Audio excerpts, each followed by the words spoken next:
Header tags basically किस चीज़ के लिए यूज़ होते हैं, अगर आपने बुक वगैरह में देखा होगा कि वहाँ पे हेडिंग्स मौजूद है, ठीक है। तो वेब पेज में आप हेडिंग्स लगाने के लिए या हेडिंग्स वेब पेज में हेडिंग्स ऐड करने के लिए आप हेडर टैग्स का यूज़ करेंगे, ठीक है। तो हेडर टैग्स HTML में ये आप नोट कर ले कि जहन में रख ले कि 6 हेडिंग्स होते हैं, ठीक है, जो H1 से स्टार्ट होते हैं और H6 तक चलते हैं, ठीक है। H7 कोई हेडिंग नहीं है। और इसके साथ साथ ये आप जहन में रख लें, ये पेयर टैग्स होते हैं, ठीक है, जो ओपन भी होते हैं और क्लोज भी होते हैं। तो स्टार्ट करते हैं हेडिंग 1 से। बॉडी एरिया में आप आ जाएँ। अच्छा, सबसे पहले मैं इसको टाइटल देता हूँ HTML हेडर टैग्स या हेडिंग टैग्स, ठीक है। सबसे पहले आपने H1 ओपन करनी है और H1 क्लोज। देखिए ये टेक्स्ट एडिटर जो हम लोग का है ब्रैकेट्स, ये खुद ब खुद H1 को क्लोज कर रहे हैं, क्योंकि ये पेयर टैग है, समझ रहा है कि एक पेयर टैग है जिसको ओपन आपने किया है तो इसको आपने क्लोज भी करना है, ठीक है। मैं यहाँ पे कुछ लिखता हूँ, दिस इज़ बिग हेडर या बिग टेक्स्ट, रिफ्रेश। ठीक है, पहले की निस्बत ये टेक्स्ट काफ़ी बोल्ड आ रहा है, ठीक है। इस फिर इसमें इसके बाद आप पैराग्राफ्स भी इसमें लिख सकते हैं, सपोज ये इस तरह कुछ टेक्स्ट वगैरह, ठीक है। तो पैराग्राफ्स का नेक्स्ट लेक्चर में है। इसी तरह आप H2 हेडिंग 2,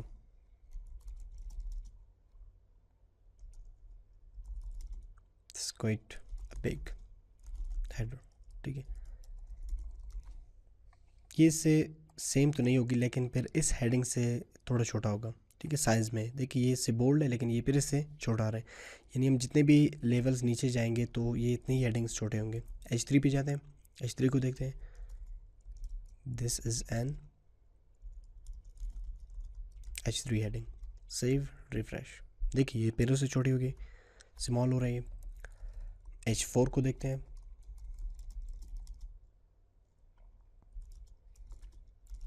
H4 हेडिंग, ठीक है, ये H4 है। देखिए ये सबसे बड़ा है और फिर बाकी ये छोटे होते जा रहे हैं। H5 H5 heading, save refresh, ठीक है। 6 हेडिंग पे जाते हैं,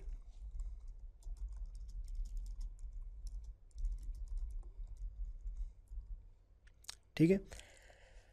तो ये बेसिकली HTML के हेडिंग्स होते हैं H1 से लेके H6 तक। H1 सबसे बड़ा है और H1 सबसे छोटा है, ठीक है। और ज़्यादातर यूज़ होने वाले जो हेडिंग्स है वो आपका मैं तो ज़्यादा H1 ही यूज़ करता हूँ, ठीक है, H2 यूज़ करता हूँ और H3 इवन। तो ज़्यादातर ये 3 हेडिंग्स बहुत ज़्यादा यूज़ होते हैं, लेकिन इनका ये भी यूज़ होते हैं लेकिन बहुत ही कम यूज़ होते हैं, ठीक है। और इसके साथ साथ अगर मैं यहाँ पे H7 यूज़ कर लूँ, ठीक है,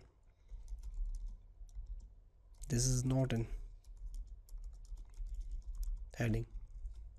देखिए बिल्कुल फिर नॉर्मल टेक्स्ट में आ रहा है, यानी हेडिंग्स में नहीं आ रहा है, बिल्कुल छोटा भी नहीं आ रहा है, क्योंकि H7 बिल्कुल है ही नहीं HTML के उसमें, डिक्शनरी में समझ लें कि है ही नहीं H7।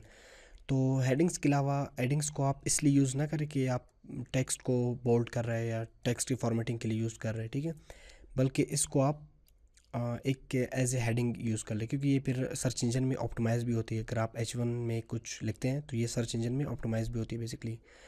तो ये थी हेडिंग्स के बारे में।